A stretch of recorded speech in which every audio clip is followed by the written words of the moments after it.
Dewi Zuhriati beber alasan Gala Sky lebih suka dekat dengan Tarik Halilintar dibanding Fuji. Sering berkunjung ke rumah orang tua Fuji, Tarik Halilintar semakin dekat dengan keluarganya. Bahkan, Gala Sky sangat senang bertemu adik Atta Halilintar.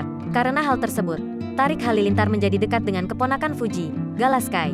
Melalui kanal YouTube Seleboncam News pada Rabu, tanggal 2 Maret tahun 2022, Dewi Zuhriati menyebut Gala sangat menyukai Tarik. Ia sering dimain ke rumah. Alhamdulillah si Gala suka banget sama Tarik, ujar Dewi Zuhriati. Dewi Zuhriati menilai Tarik pandai dalam mengatur Fuji dan Gala. Lantas, Dewi Zuhriati juga menyebut bahwa Tarik Halilintar selalu menuruti keinginan Gala. Sedangkan Fuji sering menggoda Gala, sehingga karena hal tersebut Gala lebih menyukai Tarik Halilintar. Mungkin si Tarik karena bisa memanage si Fuji sama si Gala. Jadi si Gala senang banget sama Tariknya, jelas Dewi Zuhriati. Mungkin kalau si Tarik kan ngikutin kemauan dia semua, Fuji kan lebih suka ngeledek kali kan. Jadi sekarang dia lebih suka sama Tarik, lanjutnya. Tak hanya itu, Dewi Zuhriati mengungkapkan bahwa Gala sering manggil nama Tarik. Ibunda Fuji tersebut juga menuturkan Tarik Halilintar sering menyuapi Gala makan.